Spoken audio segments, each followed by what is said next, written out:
What is up guys, Dzeeff here. Today we are back trying out some of the new cards added into Master Duel a few days ago. So we are playing the Despia cards and the Albaz cards in today's deck, and these cards are really fun. Now they're not the most competitive thing. I mean, they are good in the OCG, they're very good, and they're obviously going to be good in the TCG next week when we get the Albaz structure deck, but in Master Duel they are missing several waves of support.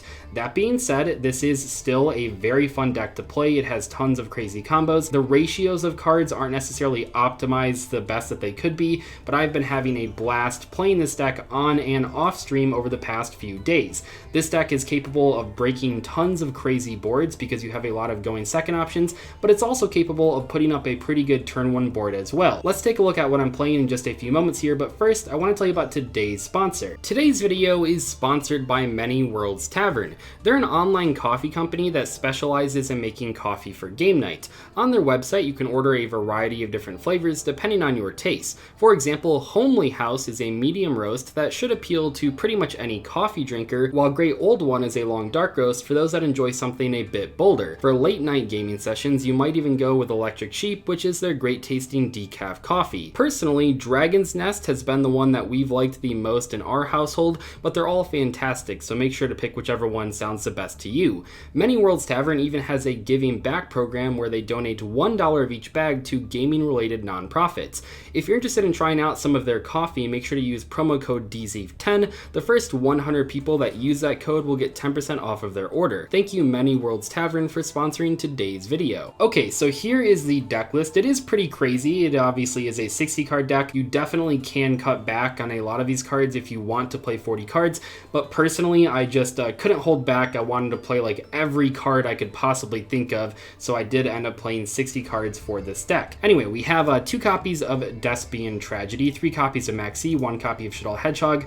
I really wish that the deck builder allowed you to move around the cards so that the order wasn't determined by the level of them, because it is kind of messy. But anyway, we have 3 copies of Ash Blossom, 2 copies of Wendy, 2 copies of Squamata, 1 copy of Dragon, 3 copies of Snow, 3 copies of Alistair, 1 Ariel, 1 Ecclesia, 2 copies of Fallen of Albaz. I did pull a beautiful royal rare of this card off stream a couple days ago, 3 copies of Aluber, 2 copies of Shaddoll Beast, 1 copy of Fleur-de-Lis, 1 copy of whatever this card's called, 3 copies of this dragon. So if you draw this card, it is basically just like an upstart goblin, which is fine, but if you mill this card, it has a graveyard effect that like sets you up with some follow-up, so I do like it quite a bit in this strategy. 3 copies of Shaddoll Fusion, of course, 3 copies of Grass, 2 copies of Invocation, 1 copy of Nadir Servant, 3 copies of Prosperity. For the branded cards, we are playing 2 copies of Branded in White, which is the Miracle Fusion, 1 copy of Branded Bond, which is the Monster Reborn for Albaz, 1 copy of the Despia Theater, of course, and finally 3 copies of Branded Opening. So the biggest difference between the Albaz and Despia cards in this game compared to the OCG and the TCG by next week is that we don't really have the really good branded cards to search. Now these cards are all fine. Opening is great, and this one's a Miracle Fusion, which is obviously very good in a deck like this that plays Grass, and even these 2 are good too. You know, we only play 1 copy of Theater because it's very searchable, but it is a strong card in this strategy, and we only play 1 copy of Branded Bond, not because it's bad necessarily, but because it's very searchable. So the Despia and Albaz stuff is obviously worse in this game compared to the other formats.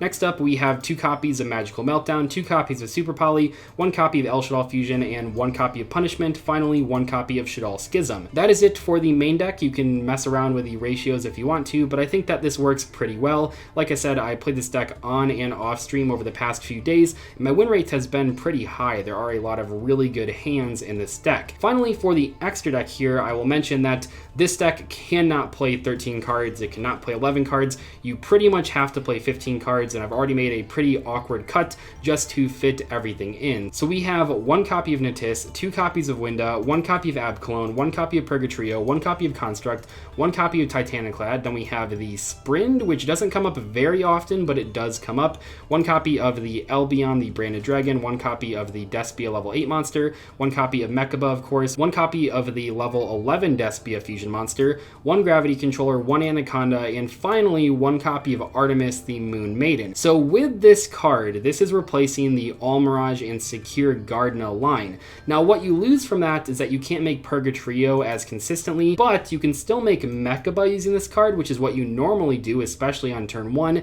and more importantly, it opens up one extra deck spot, which we are using for the second copy of Winda. I found that the second copy of Winda comes up all the time, unlike the Purgatrio with the Almirage, which basically never came up. So I think that you probably should play the second copy of Winda if you wanted to try this deck out, but I will mention that earlier on in my streams I was playing the Almirage and Secure Gardena combo, but I really do think the second copy of Winda comes up way more often. Anyway, without further ado, let's get into the gameplay. Okay, so we are going second. This deck does have a number of different cards that can be good going second.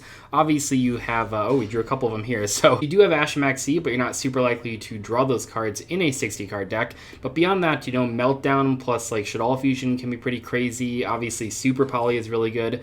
Albaz itself is actually sort of a Super Poly, but worse. So you do have some options here. Also, a lot of people today are playing Shaddolls, playing Ecclesia, playing the Dogmatica stuff with the Albaz stuff, which makes sense because they are new cards.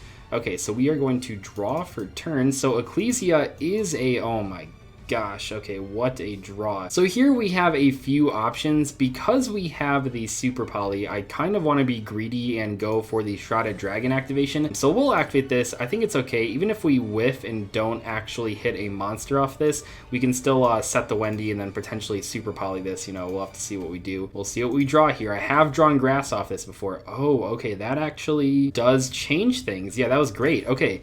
That's really good. So we activate the Aluber effect here. Great draw. Aluber is kind of a weird card. You know, it's not your best starter. It's not Alistair, but it is still a very good card, and it sort of searches the polymerization here with the Despia Theater. Do we want that, or do we want the... I think I will still add this card, but I'm not going to activate it to push for, like, extra deck summons. We really want to cut him off of the Fleur-de-Lis special summon and negation effect. So we're going to attack over the Ecclesia. Go to main phase 2, and I actually think I'm just going to play it super safe here and go for Shaddoll Fusion using the Wendy and the Aluber. So we do know he has the Fleur-de-Lis, which can attack over this, but that's all it can really do, and we can actually Super Poly the Fleur-de-Lis. So the idea here is that the Wendy will special summon maybe Beast, maybe Squamata. I gotta actually think about this. I think Beast is better here. Sure, you can special summon that, that's fine. Do I max C for the draw? No, probably not. We'll just let that resolve. So we're gonna go for the Beast, and then we're going to potentially Super Poly away the Fleur-de-Lis using the Beast face down on our opponent's turn. I think Beast is pretty good to go for here because theoretically, if we can get a Super Poly off on his two monsters, which would be really insane, then we won't have to get rid of this Beast on his turn, which means we can then flip it up on our turn, which would be huge. We'll just set those two and pass. Oh, okay. Normal summon Fallen of Albaz. He is trying to kind of Super Poly using his card and our card. I could actually chain Super Poly here, using his two monsters, none of my cards. So we can go for, I think this one's pretty strong. So this is kind of crazy because it's a mirror match.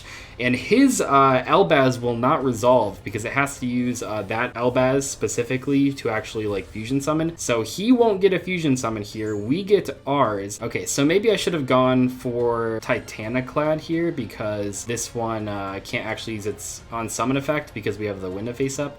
He's going for Branded Opening of his own. I will max C that, yeah. I know it's only going to get one draw, but the max C is just kind of sitting there. Oh, he's playing Iris Sword Soul. This is a fellow duelist using like as many new cards as possible. Yep, there's the Aluber. We drew Alistair for turn. That's pretty crazy. So realistically, I don't think there's a card that he can go for here that really matters. Okay, we're going for the Theater. Sure. I don't really know what he can do at this point, though. I mean, we should be fine. Also, kind of what I said earlier, we are actually going to get to flip the Beast. Yeah, he's going to scoop right there. Yeah, I kind of screwed up by summoning the light, or I don't know if it's light, but whatever the red one is, instead of the Titaniclad, but I kind of forgot that I couldn't then use the Banish effect to special summon because we had the window on the board. But that was a pretty good showing of what the deck is able to do. Obviously, Winda is very strong. Ooh, we get to go first. I like to see that. Nothing like going first with a grass deck. You know, you have that very small chance to pretty much instantly win the game, which is obviously very good. What do we got? Okay, not my best hand ever, but I have full confidence that this will draw us into a good card.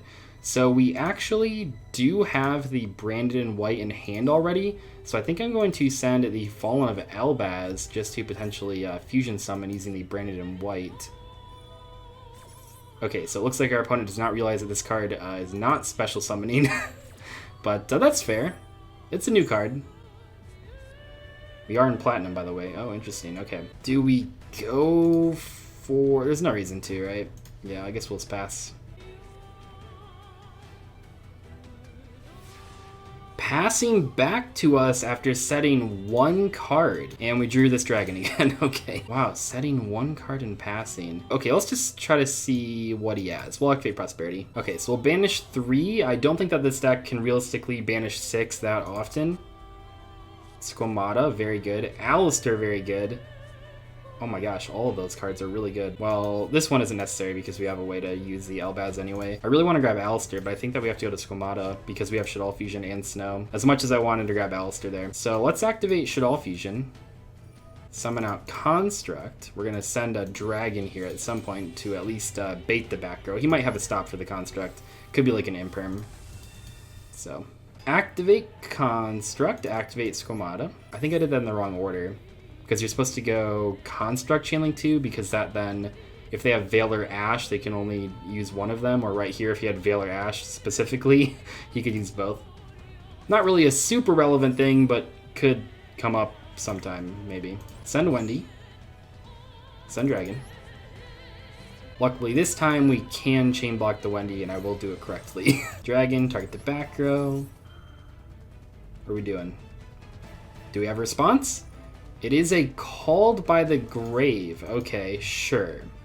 I wonder what it'll called by. The Wendy? Sure, that's fine. I could chain that. That's probably unnecessary. But I could have chained Snow, I guess. You know, that would have let the Wendy resolve, but it would have taken out our entire graveyard, which isn't really ideal. But that's fine. Okay. So we're going to special summon Beast as usual. I think we just play it safe here. We don't know what our opponent is playing. I didn't realize this when I first started playing this deck. And obviously this card does get power crept in the TCG once we get the structure deck, which is happening next week. But, oh my gosh, he has a Ghost Bell. That's not very nice. But right there, so the Branded in White doesn't have to go for the Elbaz fusions. It's just that you can use the graveyard if you are using Fallen of Elbaz for material, which means it is a Miracle Fusion for Winda, which can come up. That was actually what I was trying to go for there, banishing the Elbaz and then a Shaddoll monster. Because he had the Ghost Bell, though, we're just going to attack. It's fine. If I would have, well, I guess I would have lost to the Ghost Bell anyway, but if I maybe would have predicted the Ghost Bell, I would have gone for the Gravity Controller play to add back Schism for Winda, but oh well. His hand might be pretty bricky right now, and we do have one Ash Blossom, which is pretty good. Thunder Dragon, ooh. The thing with Thunder Dragons is that if you Ash the Thunder Dragon, or whatever Thunder Dragon card is activating in hand, you can't actually prevent the Colossus from coming out, because they still activated the card. So right here, if I would have Ashed the Thunder Dragon, because this only negates the effect and not the activation, the Colossus can still come out. Now, fun fact, which is kind of funny here because he used that card, but if you use a Ghost Bell against like a Thunder Dragon Hawk as like their only Thunder activation in hand, that actually will prevent the Colossus from coming out, because for whatever reason, Ghost Bell actually does negate activations, unlike Ash Blossom. Anyway, this seems like the worst Ash in the world, but I think if we don't Ash right here, we just lose. So I'm going to use the Ash right there, which does seem kind of weird. But the problem there was that if he added with the Matrix, he could attack over the Construct and protect the Colossus. Nice. Never punished for discarding an Ash at a weird time. Luckily, he can only protect the Colossus twice at the moment. Titan, I think, can banish any monster or any card. I can't remember. But Colossus has to banish Thunder monsters. Ooh, okay. I think we get rid of the Dragon. Yeah. The Ash might come in handy. Let's go activate Shaddoll Fusion. See if we can actually stick an Abclone on the board. Apparently it's working. So we'll go Abclone Chainlink 1, targeting Colossus. That's really good. Then we'll do Wendy Chainlink 2. And then we'll chain block both of them with the Aerial. You just banish the Thunder Dragon. And then do I have any cards I can banish for advantage? No. It is worth mentioning that when you play this deck, if you grass and you mill Invocation plus Alistair, you should banish your own Alistair to then use the Invocation to add the Alistair back to your hand. That's pretty good. And that will prompt a scoop. Okay, and we had the Aluber normal summon to add the field spell to fusion summon another monster. That would have been pretty crazy. So there we have it, 2 games that I feel showcase a little bit of this deck. You don't have to play a 60 card version. I know people don't like me playing 60 card decks because they are pretty expensive, but I just wanted to fit in like so many crazy cards, and I felt that 60 cards was the only way to do that. Anyway, I hope you guys enjoyed today's video. I'll see you later. Goodbye.